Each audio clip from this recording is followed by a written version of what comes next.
Muito bem, bom dia, meu prezado aluno José Roger.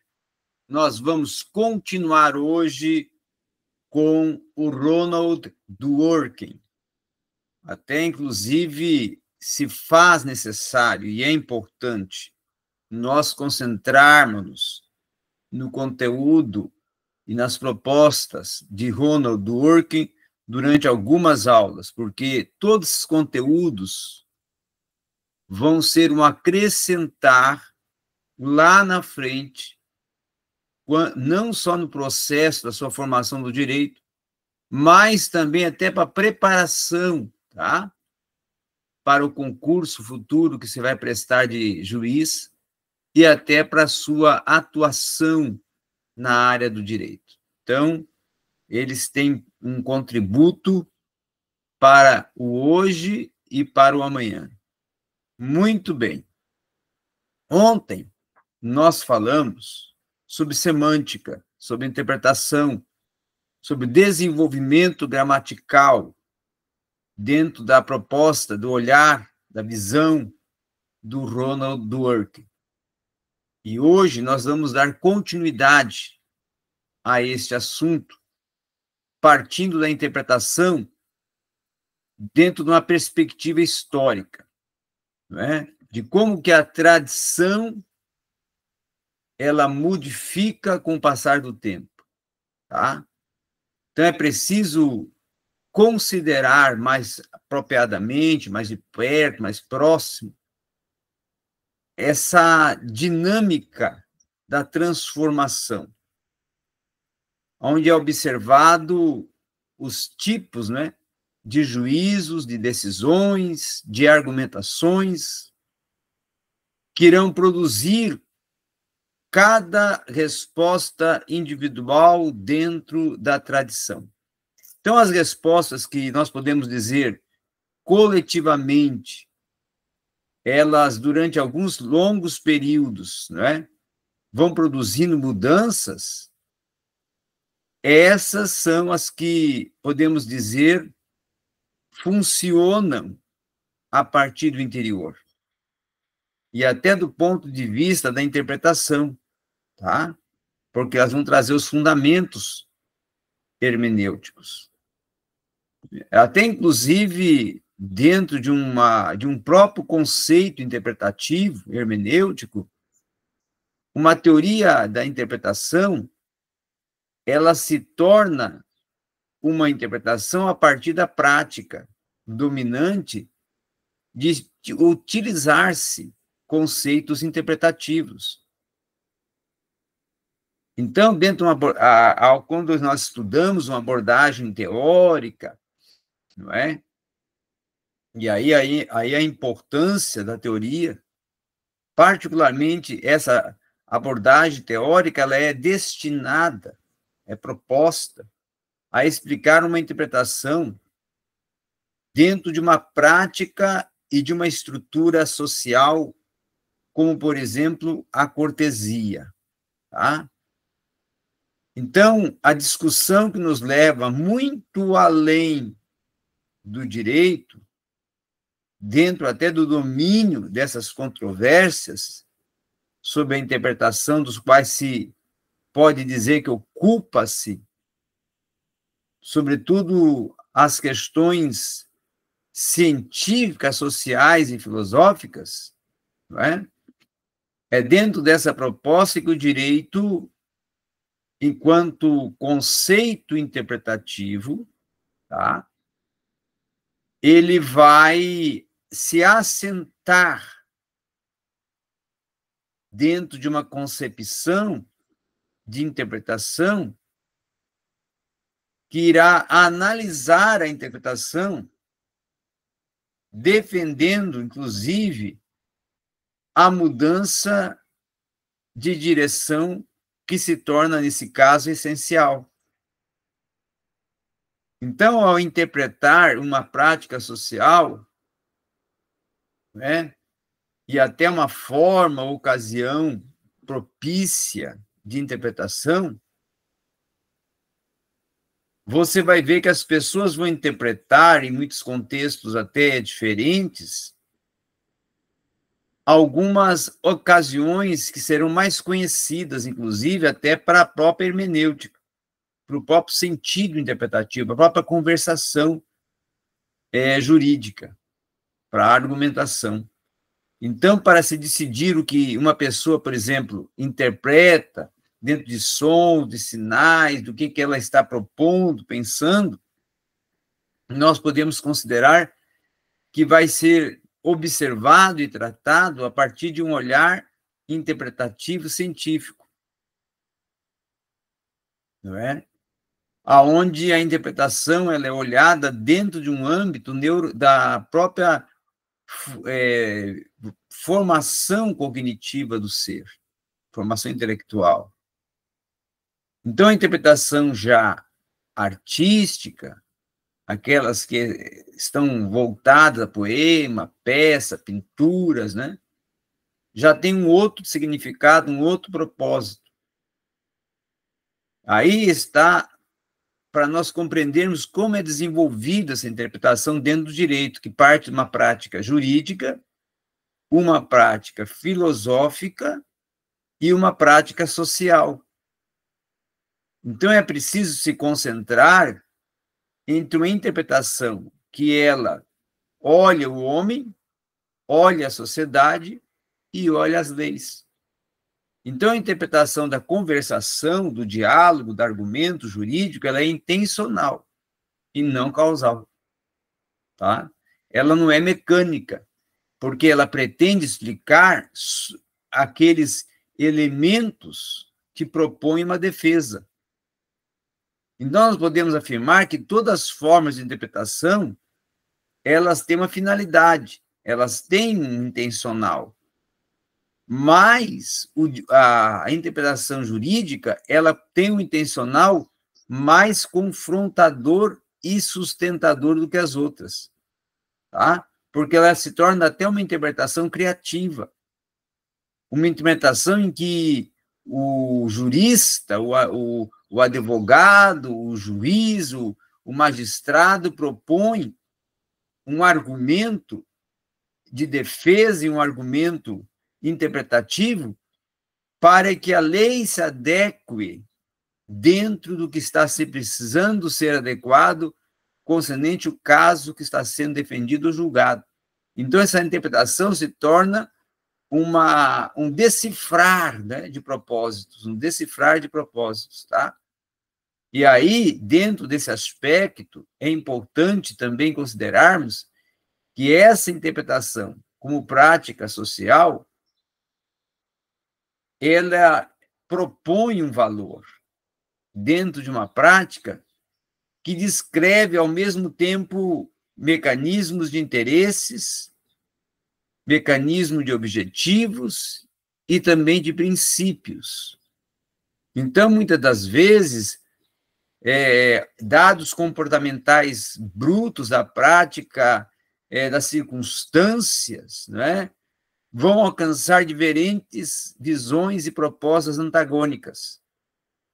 E aí nós vamos ter uma exposição construtiva dentro de um título de análise que podemos colocar até de interpretação criativa, que trará uma exposição construtiva elaborada a partir de um contexto interpretativo que irá mostrar uma relação em todas as formas de interpretação, até para que se possa compreender essa conversação a partir de uma circunstância moral, a partir de uma teoria de construção, de uma simplicidade de pressupostos, de uma interpretação em que a exposição construtiva dessa interpretação, ela irá ser prática, ela irá ser social e ela irá também trazer um sentido hipotético, um sentido analítico, um sentido promovedor, inclusive, de um olhar ainda muito mais fundamentalista e também até contextual à situação, à circunstância do tratado jurídico, da causa jurídica e do processo que está em observância. E aí, a partir deste olhar, a partir destas questões, é proposta estratégias interpretativas construtivas para conceder uma metodologia específica para a atuação jurídica. E aí surge uma interpretação que ela se torna contextual ao contexto jurídico, partindo de um princípio que utiliza uma gramática jurídica e que tem um contexto literário e que tem um contexto normativo ao mesmo tempo. Tá? E aí o Dworkin vai começar a pontuar questões como, por exemplo, de intenções e práticas. Tá? Intenções e práticas, que ele vai dizer que a grande questão sobre até que ponto a interpretação se torna uma obra de arte deve estar relacionada à causa que está sendo julgada, deve estar relacionada ao autor que está sendo utilizado e deve estar relacionada ao fato apresentado. Então, se torna uma teoria efetiva de participantes de uma prática, tá? Que vão concordar e compartilhar uma percepção e visão a partir de um fato. E aí, esses adeptos de uma prática social e também de contexto jurídico, eles vão trabalhar com métodos interpretativos que venham preencher, responder e apontar o melhor sentido interpretativo para a causa que está sendo interpretada. Então, se torna, com isso, um julgar de contestações onde uma discussão é estimulada a partir de uma objeção e essa interpretação se torna uma descrição construtiva, segundo o Ronald Dworkin. E aí, o Ronald Dworkin vai dizer que esses problemas, essas circunstâncias, essas situações, elas vão se transformarem, na verdade, em, podemos dizer, razões para uma adaptação de exigências de uma interpretação construtiva que poderá ser proposta a partir de uma dimensão que permita se fazer o melhor possível. E, com isso, surge uma especulação duvidosa dentro de estados de espírito que vão propor uma interpretação construtiva de princípios e intenções históricas, partindo de fundamentos constitutivos, de uma compreensão que é interpretativa e de uma incapacidade, inclusive, de elas serem recuperadas dentro de um desastre interpretativo e de uma existência em que será encontrado valores dentro de tradições às quais será aderidas, ou às quais nós podemos aderir juridicamente. Então, dentro desse aspecto, José Roger, é preciso começar nesta hermenêutica construtiva, nessa interpretação construtiva, a desenvolver um instrumento interpretativo que se torne apropriado ao estudo do direito enquanto uma prática, não só jurídica, mas também social.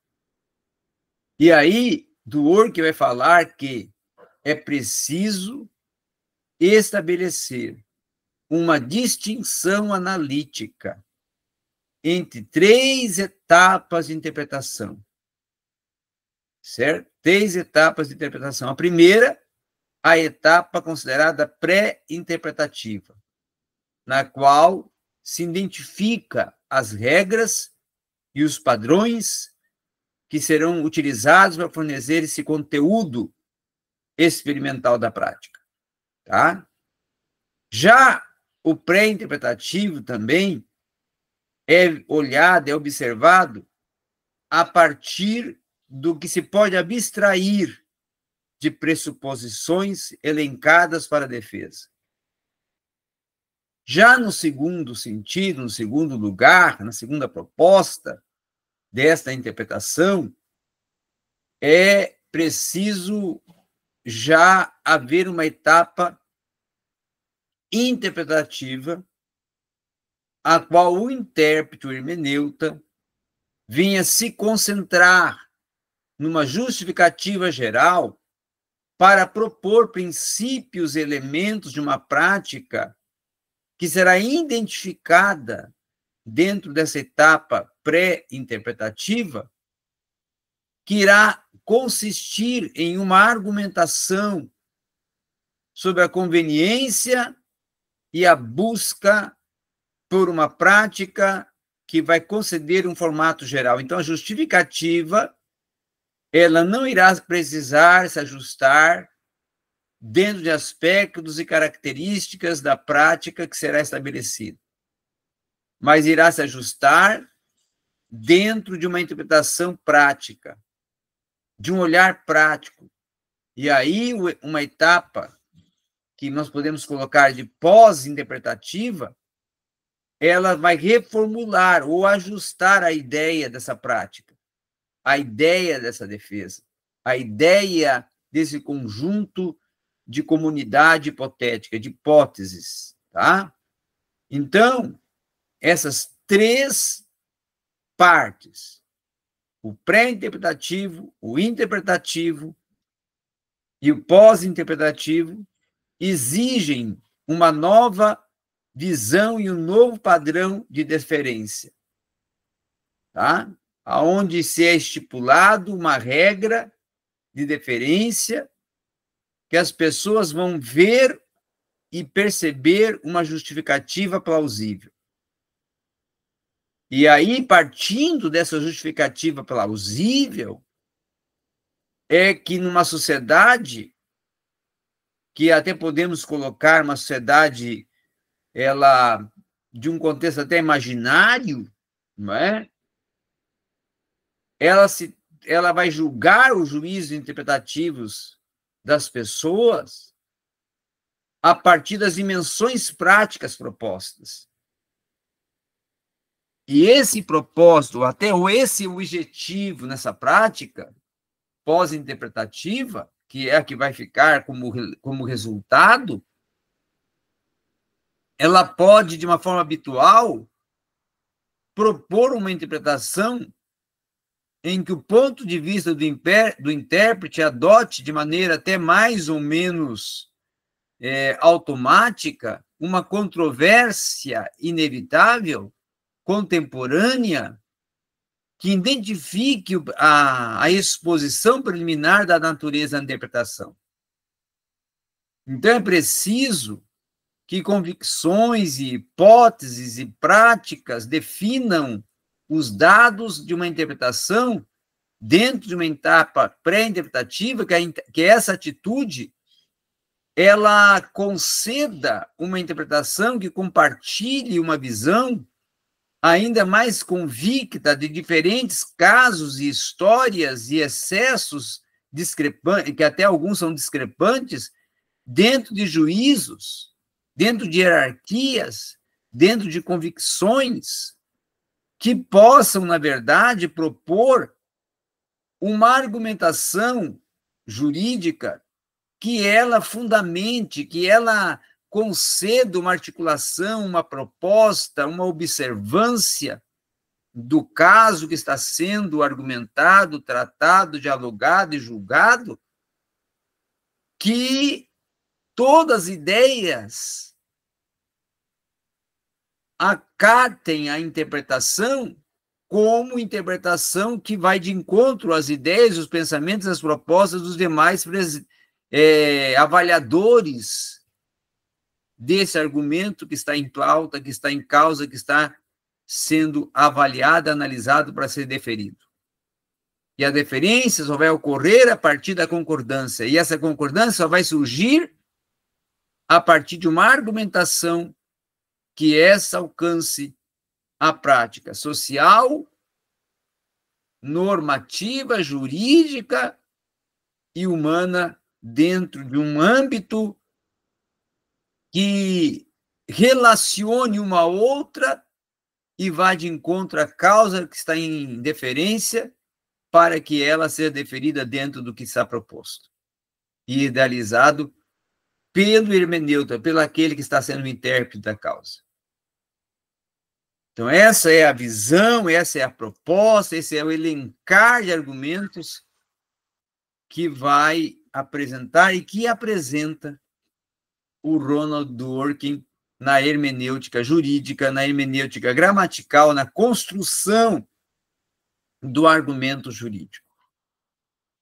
A próxima aula nós já vamos trabalhar com uma outra proposta do Dworkin, já vamos olhar já um pouco mais à frente, já visando já principalmente questões mais relacionadas a principalmente o convencionalismo, tá? O convencionalismo vai ser o assunto que nós vamos já começar a estudar a partir do que o Ronald Dworkin propõe para convencionalismo, tá? Então, essa vai ser a nossa próxima temática, nosso próximo assunto que iremos trabalhar dentro das propostas de Ronald Dworkin. Obrigado.